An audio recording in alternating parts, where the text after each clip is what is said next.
Police, come to the door! We have a warrant! We're fighting back on every front against an enemy crossing into our country through tunnels, submarines, drones, even inside the human body. And the death toll is climbing. I don't want to live my life this way. I'm gonna end up dead or in prison. One of America's longest, most expensive wars ever. Hands up! Get on the ground! The war on drugs.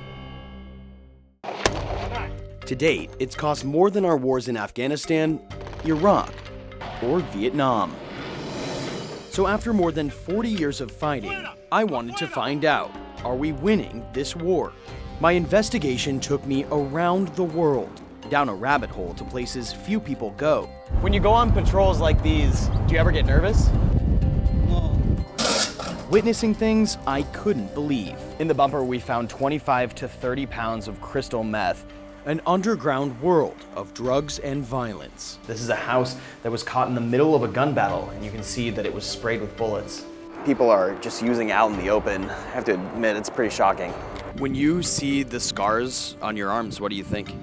I regret, but I use again and I forget. I found, like so many others, this war has a complex history.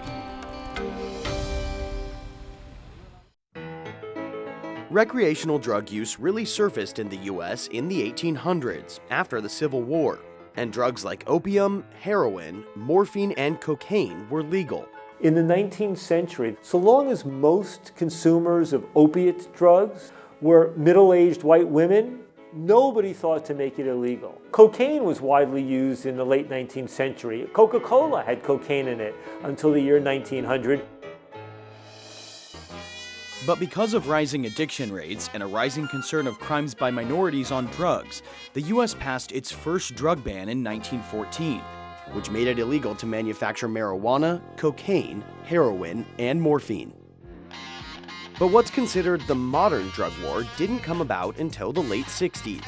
The real beginnings of the modern American war on drugs was Richard Nixon. America's public enemy number one is drug abuse. It was a period where drug use was growing. You had a huge cultural conflict between Nixon and the older generation and a sort of younger generation that was being more rebellious. So that's when you saw the dramatic escalation of the war on drugs. In order to fight and defeat this enemy, it is necessary to wage a new all-out offensive. It was the height of the hippie movement. Free love and drugs ruled, and everyone wanted to appear tough on drugs. By 1973, the Drug Enforcement Administration, or DEA, was created to monitor drug production all over the world, and the concept of a drug-free world took hold, what's turned out to be an impossible task. We've heard the mantra, a drug-free world. Is that actually possible? No. Would you care to elaborate on that? Since 1971, the US has spent more than $1 trillion fighting the war on drugs, filling up half of our federal prison space with drug offenders. Yet nearly 1 in 10 Americans admit to taking illegal drugs regularly. The drug trade itself is booming. It's a supply and demand business. If we continue to demand the substance, somebody is going to supply it. In fact, the illegal drug business is a global industry that rivals the oil trade, reaching all parts of the world. If you dip your hand down almost anywhere from Australia, New Zealand to Europe to the Middle East, you'll find drug markets. We go after the biggest and the baddest of the drug dealers in the world. Not just in America, any place in the world, we're coming for you if you're dealing hard narcotics. But many are asking what this war is good for, saying fighting for a drug-free world is a losing battle. The war on drugs cannot be won. There's no way to win a war against a global commodities market. A recent report by some of the world's brightest minds, 21 Nobel Prize winners, has called for an end to the war on drugs, saying it's caused more problems than it's solved.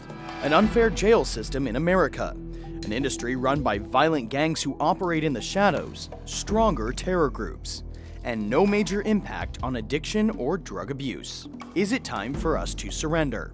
War on drugs has got to end.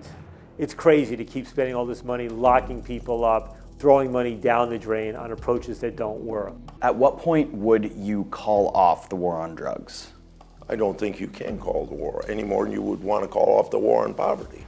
You're not going to get everybody out of poverty. You're not going to get everybody out of drugs, but you keep fighting the war anyway. Over the next few weeks, we'll take you to the front lines. Half an ounce of meth, that's going to land these people some felony charges. To meet the soldiers. We're about to check out the spot where one of their members died. And the victims. Él es mi hermano. Él está secuestrado el 5 de julio del 2012. Of the war on drugs.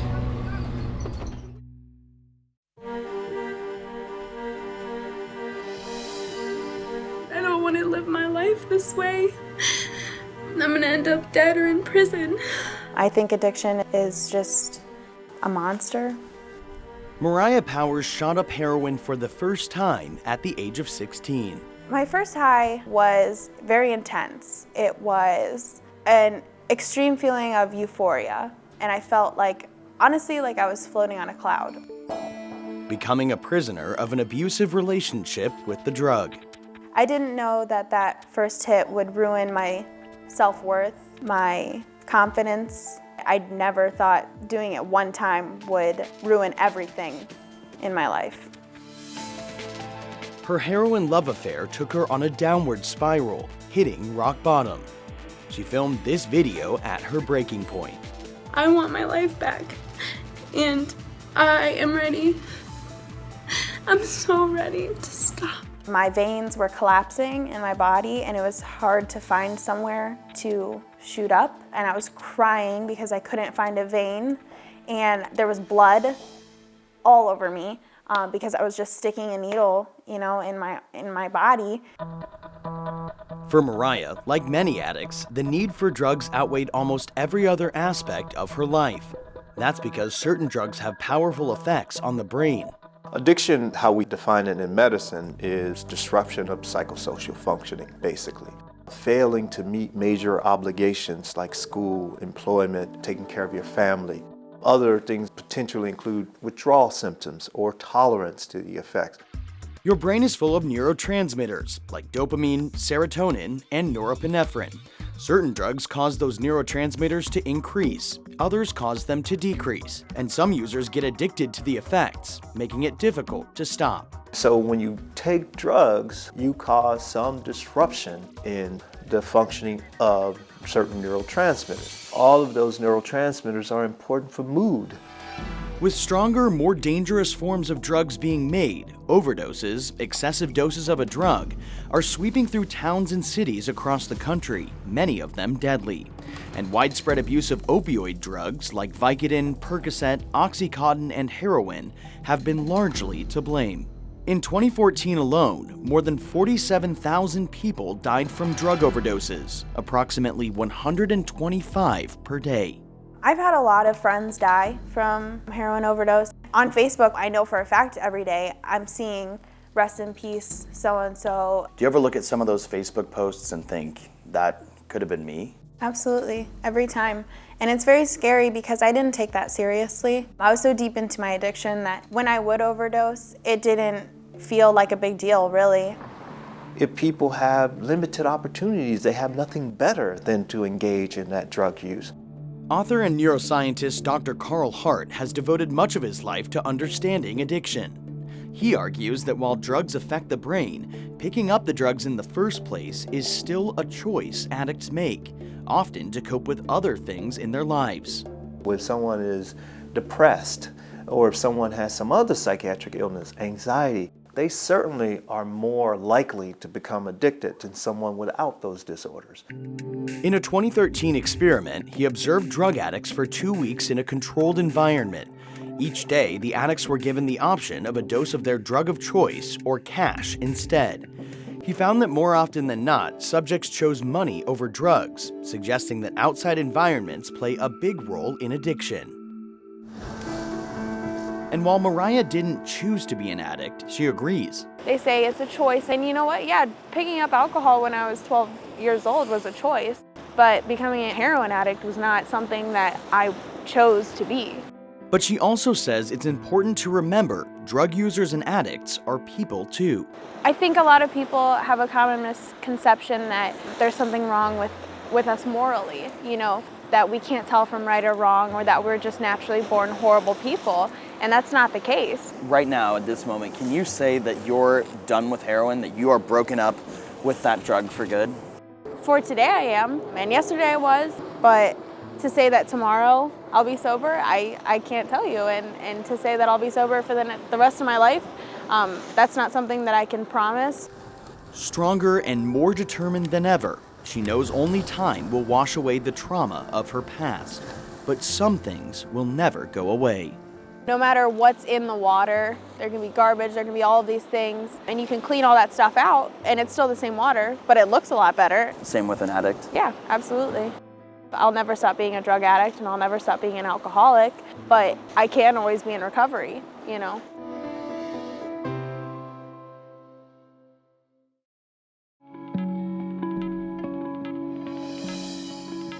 I was really smart growing up and kind of like nerdy. And Alpha just goes to class, we don't work. Kelly Barheit never imagined her life would turn out like this. Sometimes I think about it and I'm like, geez, I wasted so much of my life. Spending her 21st birthday behind bars for crimes she committed in order to get drugs. I used meth from the age of like 15 to 16, and I got hooked on heroin when I was 16, and I've never been clean from it except when I had my daughter. And then I relapsed after having her. When was the last time you used it? Actually, tomorrow's my 6 months clean. I've been in jail for 6 months though. Kelly's crimes landed her here in Tent City, where prisoners live in repurposed army tents in the middle of the Arizona desert. We put many, many inmates in the tent city, and they're all convicted, doing their time. Exposed to harsh desert heat in the summer and near freezing temperatures in the winter. Human rights activists say Tent City is inhumane and cruel. Do you think that it's ethical to put people in those conditions? Ethical? I don't know. Or moral? They don't have air conditioning. Where in the Constitution does it say you have to have air conditioning? Well, I'm not saying constitutional. I'm just saying, is it the right thing to do? Of course it is. Tent City is the first of its kind, with an almost endless stretch of Arizona desert, a prison that will never be full, at a time when traditional prisons across the country are filling up. More than 2.3 million U.S. citizens are behind bars, and the U.S. makes up about 5% of the global population, but it holds almost a quarter of the world's prisoners. That's more than any other country in the world, more than Saudi Arabia, Iran, China, or North Korea. America has become a nation of incarceration, something that many say was made worse by the war on drugs. This is drugs. This is your brain on drugs. Any questions? Since the 1980s, the number of inmates in the U.S. has quadrupled. 500,000 of those are in for crimes directly related to drugs. But there hasn't been an in-depth analysis of how many prisoners are in for crimes indirectly related to the illegal drug trade. And it comes with a cost. According to a recent report, an average prisoner costs more than $31,000 per year. And some say it's not the right way to fight against drug abuse. We don't need to waste the taxpayers' resources throwing you in jail simply because you use or possess a forbidden substance. Others argue drug use is a crime, and being tough on drugs is the only way to stop it. All these other rehabilitation clinics or halfway houses, come on. They go there at 8, they can go score right after they get out. You're not going to score drugs in the jail. But there's also a price on society. Hard time behind bars can make for a harder time to get back to normal life on the outside. I have to completely reevaluate because there's things that, what I wanted to be, I can't be because of my felonies. When they have felony charges, it most certainly limits their subsequent opportunity, just like anyone with a felony charge. Something that's taken a particularly hard toll on minorities, who critics say are unfairly targeted by U.S. drug laws. When the perception became that it was mostly Negroes in the South using cocaine, that's when you got the first prohibition laws. The marijuana prohibition laws all about prejudice against Mexican Americans and Mexican migrants. So the driving force behind the war on drugs has been largely about race and ethnicity and xenophobia, much more than it's ever been about public health or public safety. According to data from the Sentencing Project, around 1 out of every 350 black people is put away for drug crimes. For Hispanics, it's around 1 out of every 730. That's compared to 1 out of every 2,200 for whites, despite the fact that numbers show white people have the same, if not higher, rates of drug use. But the tides are changing. President Obama, along with the U.S. Sentencing Commission, have pushed to ease up on harsh sentences for drug possession. We have to consider whether this is the smartest way for us to control crime and rehabilitate individuals. Sentencing reform. And a group of senators introduced the Sentencing Reform and Corrections Act of 2015, which does just that. It is a truly landmark piece of legislation. And the Justice Department recently released 6,000 federal inmates early, most of them nonviolent drug offenders. You never want to come back here again. While Kelly serves the remainder of her time, it's the dream of escaping the chains of addiction that really gives her hope. And then I've got like a little letter to my daughter that I wrote on here. Yeah, you want to read that to me? I miss you more than I ever thought I could be possible. A promise to herself to remain drug-free, which in her words is a daily struggle. I promise I'll never leave you again, and I will spend the rest of my life showing you how much I love you.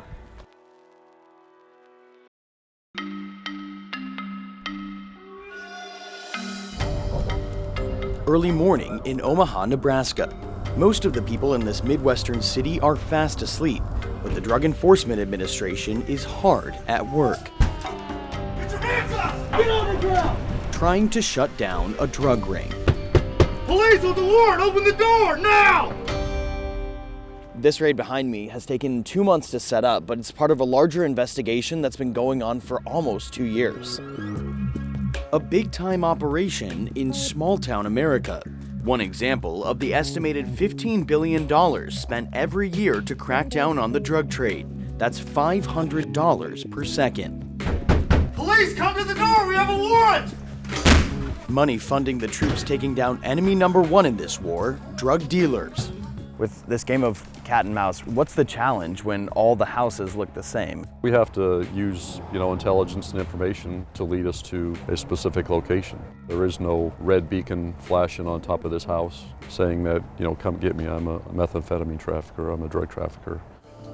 After several arrests, we were granted permission to enter this stash house. Here are some signs that this person is in the drug trade. This is a bug detector to tell if someone's wearing a mic when they walk in the home. And then over here you have some syringes which suggest that they may be using drugs. And then over here, this is a police scanner that detects when police are on the way. After searching the house, this is what the DEA found, about $8,000 to $10,000 worth of cash and half an ounce of meth. And that's gonna land these people some felony charges. Back at the station, the holding room filled with more and more dealers and users, many of them strung out on drugs. In all, a successful day for the DEA. This investigation and the results of this investigation are a great example of how law enforcement can achieve a unified goal of dismantling this entire organization from top to bottom. We made the connection from Omaha, Nebraska to the Sinaloa area of Mexico. A direct link between drugs in America and ruthless cartels, organized drug gangs in Mexico. But how? We went to Nogales, Arizona to find out. Here, thousands of cars cross the US-Mexico border each day, and with that, a constant flow of drugs. At ports of entry like this one, Customs and Border Protection officers, or CBP officers, have the ability to dismantle a car if they suspect that there are drugs inside of it. Cars go through thorough inspections, canine searches, even giant X-ray machines. Officers just stopped this car and they say they found a lead-lined box in the bumper and they think that drugs might be inside of it. Today, the CBP scores a major bust. In the bumper, we found 25 to 30 pounds of crystal meth. That's millions of dollars worth of crystal meth. And then we've also found 2 pounds of brown heroin that was manufactured in Mexico. How would you compare this to other seizures that you've made? I've never seen a seizure like this. This is a significant seizure. While the CBP stopped these drugs from coming through, it's hard to know just how much gets by these checkpoints. It's a constant battle. It's something that we try to defeat. Agent Marcia Armendariz works with the CBP. We get a lot of mixed loads. What we call mixed loads is either cocaine, heroin, and methamphetamine together.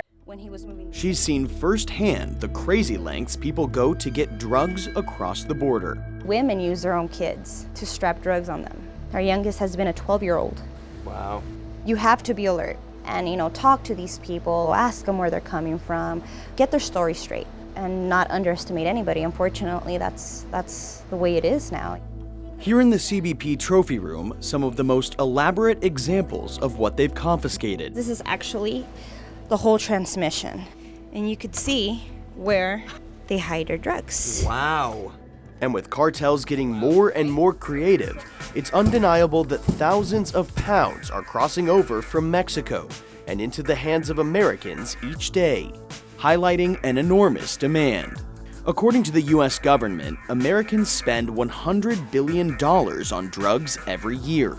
It's a supply and demand business. If we continue to demand the substance, somebody is going to supply it.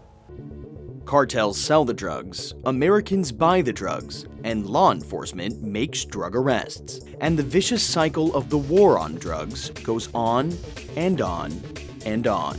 We've made a mistake in that we've put this in a context of a war. A war connotates an ending. You're going to war, you're going to fight, you're going to win, or you're going to lose. There's going to be an ending. No, it's not going to end. There will always be people that want to do this. But it's not just the US being affected. American drug use is funding an all-out war next door in Mexico. Next, we head across the border into cartel country, where unimaginable violence rages on, with no end in sight.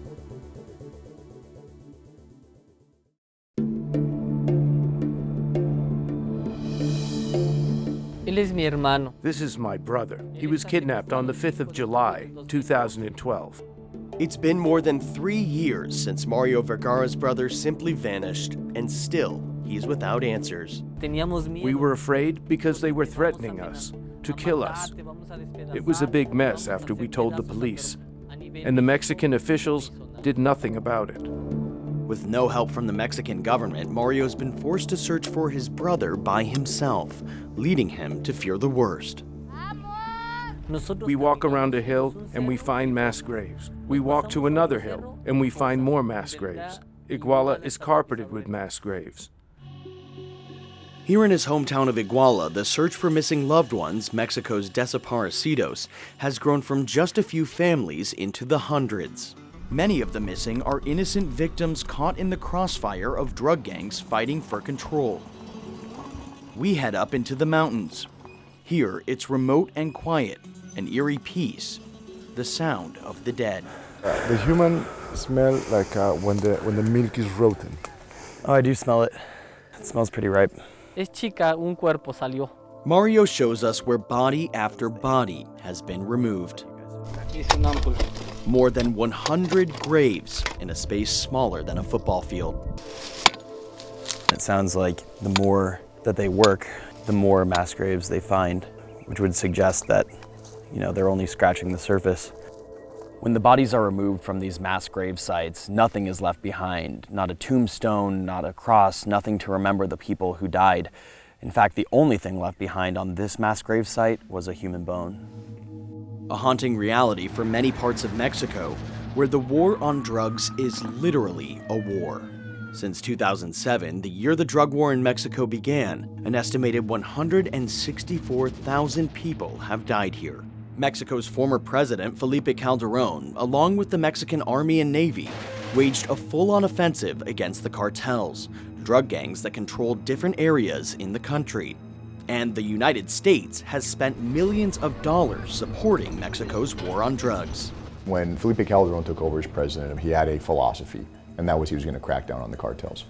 But what he did is, his efforts, in conjunction with the efforts of the United States government, created a vacuum in leadership in the top of all these cartels. All the cartel leaders were getting arrested.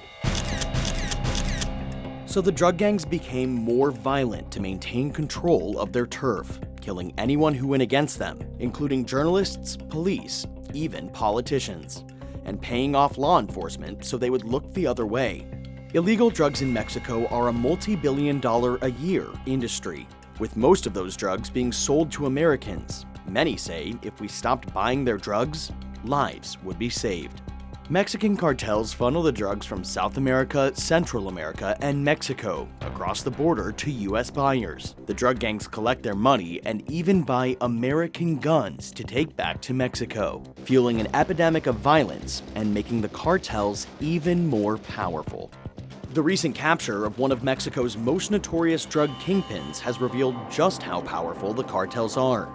Joaquin El Chapo Guzman, once considered one of the richest people in the world for his Sinaloa drug empire, admitted to ordering the killings of thousands of people in a recent interview. The reality here is that cartels are in control and rule with a lethal fist. We went to the resort town of Acapulco, where the violence has gotten so bad, the Mexican military and federal police have been deployed to all areas, including outside of local schools. Equipped with body armor, high-powered rifles, and military fatigues, the Federales wanted to show us that everything in Acapulco was under control, a tough thing to believe in a city that has one of the worst murder rates in Mexico. Right now they're taking us along the coastal area, which is pretty touristy, so there's not a lot of crime here. I don't think we're gonna actually see any activity. I don't think they want us to see any crime, honestly. We wanted a more accurate idea of what was going on, so we met up with a crime photographer documenting the front lines of the war. ¿El crimen? Sí, puede haber crimen ahí, puede haber crimen de aquel lado. And we saw the aftermath almost instantly. It's 10 a.m. and we're on our way to our first crime scene. We believe that it was a drug-related murder, so we're gonna go check it out. Where we're driving right now is where a lot of the gunfights happen. This victim was a policeman, showing no one is safe. It's not clear why this person was murdered, but what is clear is that he was dumped on the side of a major freeway, definitely to send a message. A message that scares virtually everyone into silence. What was interesting about this crime scene was that there really wasn't any investigation. There was no gathering of evidence. They just picked up the body, put it in the car, and that was the end. The true battleground in the war on drugs. Just another day in Mexico.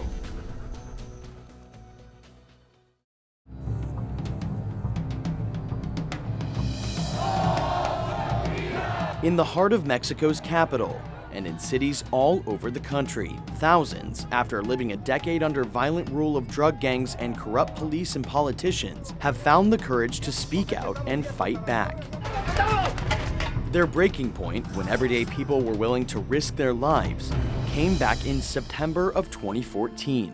That's when more than 40 students from the Ayotzinapa Normal School in southern Mexico went missing, believed to have been massacred by corrupt police linked to a drug gang. These plaques are to remember students that have passed away over the years. Angel de la Cruz can't get the memory out of his mind, an open wound that will never heal over. I'll never forget what I saw. He was one of the students who was traveling through the town of Iguala, in the state of Guerrero, when their buses were attacked. They were surrounding us, shooting directly at us. I looked back at one bus, and it was completely shot.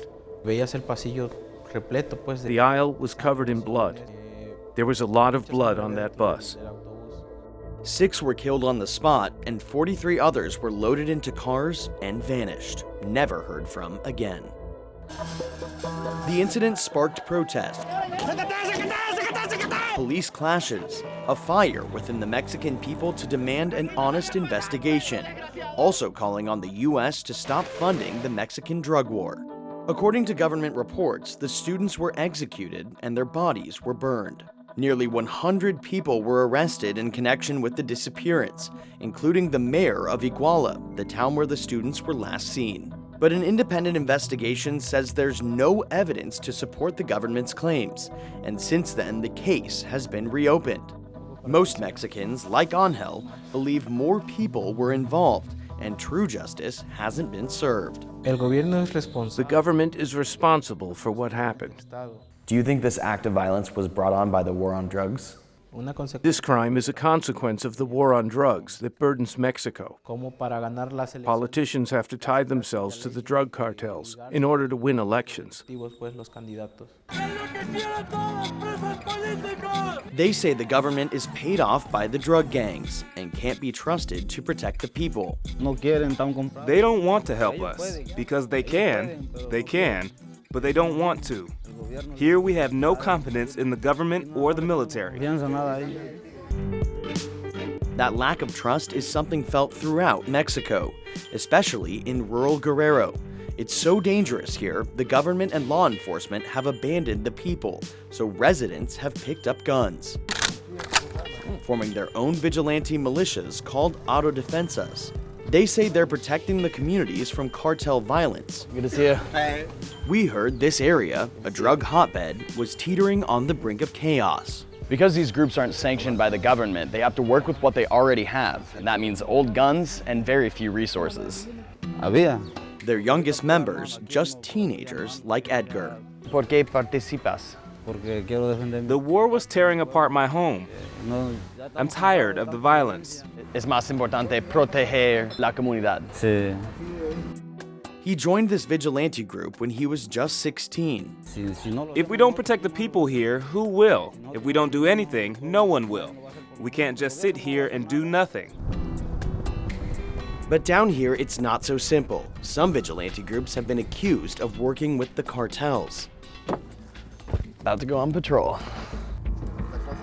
And the prospect of going on patrol with these guys was a little nerve-wracking. Getting shot at or even kidnapped was always on my mind. In this area, there are a lot of heavily armed groups fighting for control of the same land, and that often results in shootouts. That's exactly what happened to this vigilante group recently. When you go on patrols like these, do you ever get nervous? No. Another group murdered one of your partners. Why don't you get nervous in these areas? Because nerves don't help. It's much better to be calm in order to perform our duty. They wanted to show us a prison run by their vigilante group, where a couple low-level drug traffickers were being held. One was willing to talk to us on camera. He says he had no other options to make money except by selling drugs. There's a lack of opportunity in Mexico. There's a lack of jobs. The education we have, there's not enough resources and not enough money. I feel like I've let my family down. My kids. I'm stuck here, and I can't be with them. We're very poor.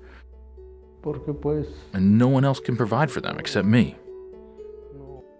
When you travel around this area, it's hard not to notice the extreme levels of poverty and lack of opportunity. And that's actually why so many people turn to the drug trade.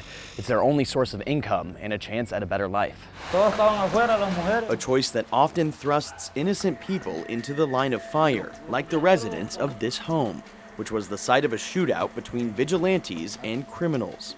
Several people gunned down. He's saying these are some of the bullet holes. This region seemed like something out of the Wild West. Chaotic, lawless, violent.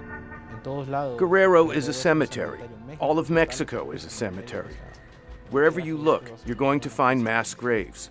Ayotzinapa is only the tip of the iceberg in all of this that's happening. Which begged the question, what will be left of Mexico when the drug war is all over?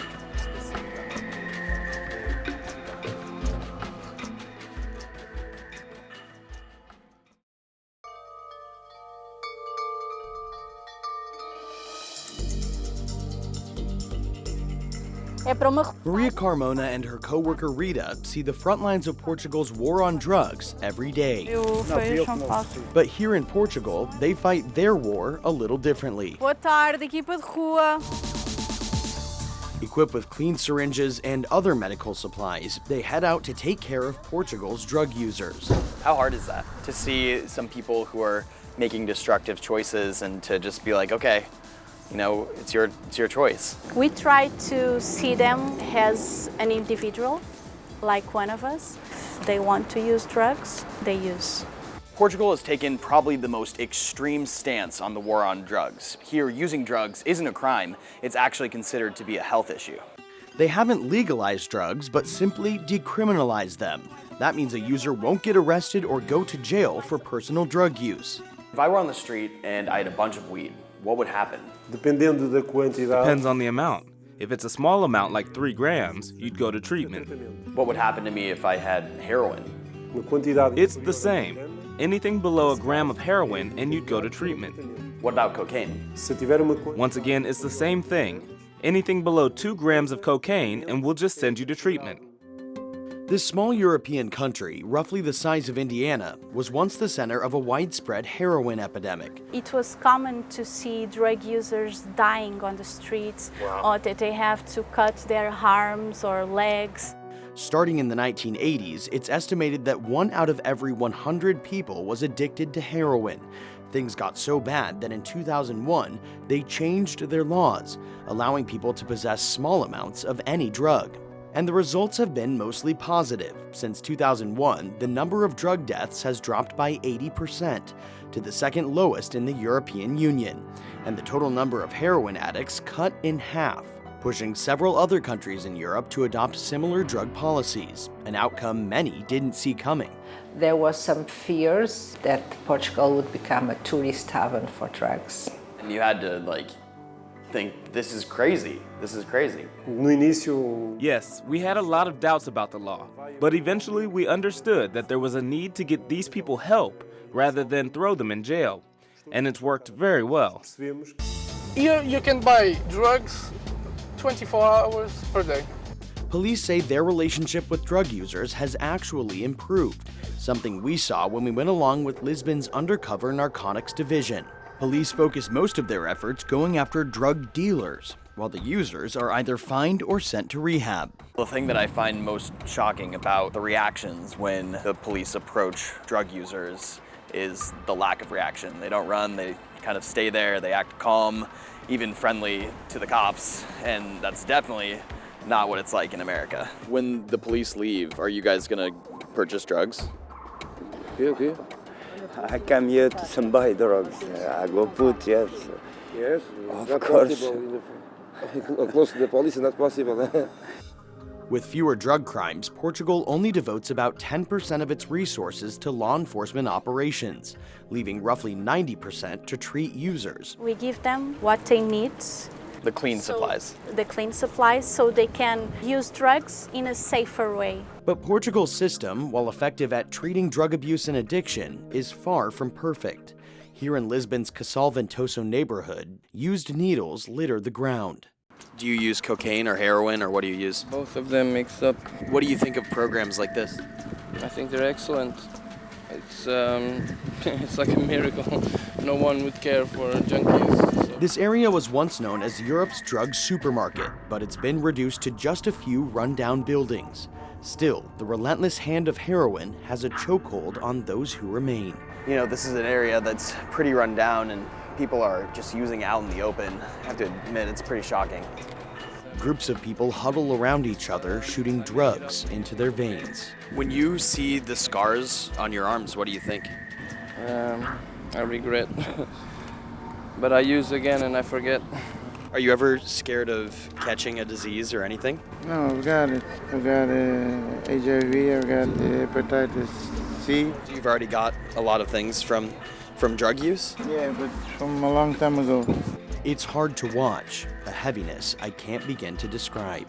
Do you ever regret starting drug use? Yeah, I do. Why? Because if I've never tried it, I've never been in the state I'm in. If you like it, you'll never stop and you'll never forget the feeling. This never leaves my mind. I dream about it. Showing that no matter the country, as long as drugs exist, people will be there to abuse them.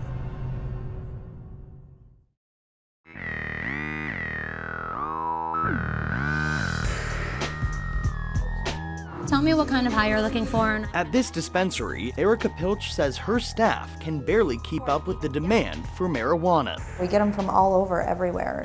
There's people that travel 2 hours to come here. That's because here in Colorado, it's legal. From the trees, to cookies, to chocolate, to candy, and even breath mints, the marijuana industry is booming and bringing in some serious green. an estimated $5.4 billion industry in 2015. It seems Uncle Sam's long-running war on drugs is changing.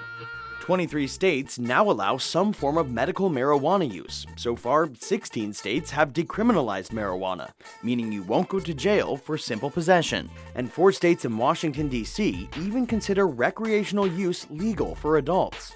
A 2015 Gallup poll found that nearly 60% of people in the United States support legal use of marijuana.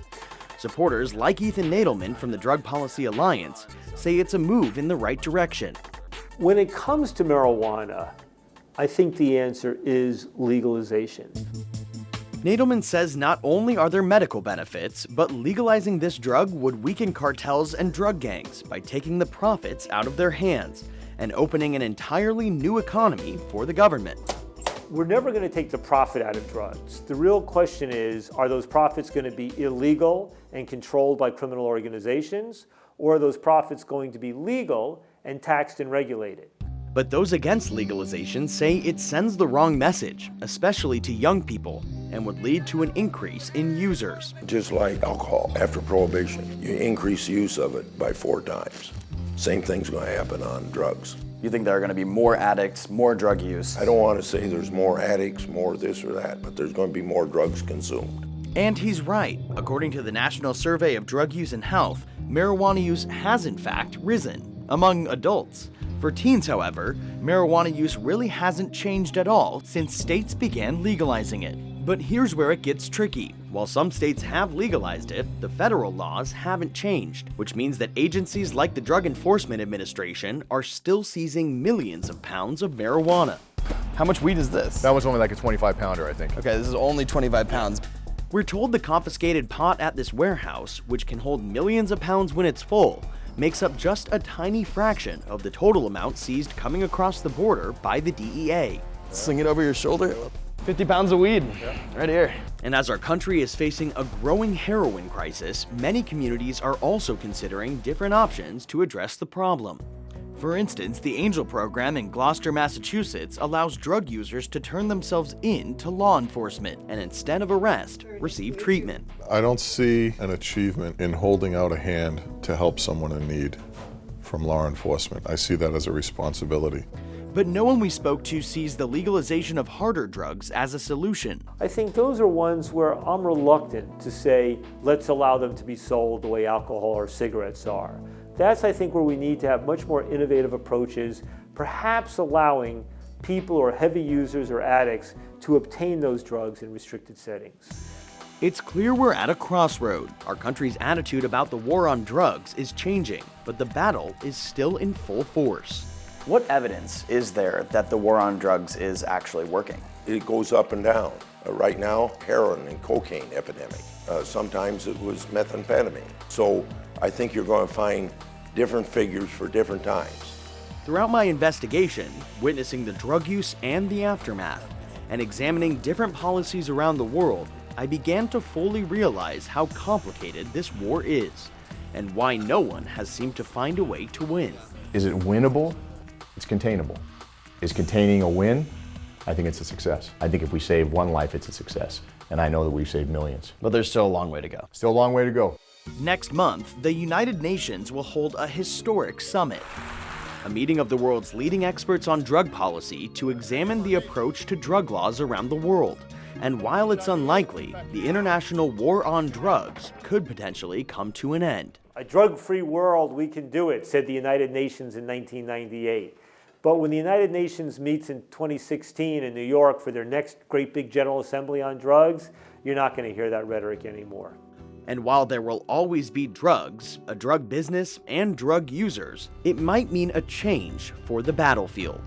Because everyone I spoke to agrees, we shouldn't give up the fight against drug abuse. It destroyed my life. It's a dangerous activity. Like, it's not worth it. Don't try it, because you're gonna like it, you ain't gonna stop. I don't want any of them to die from drug addiction. It's devastating. Don't do drugs.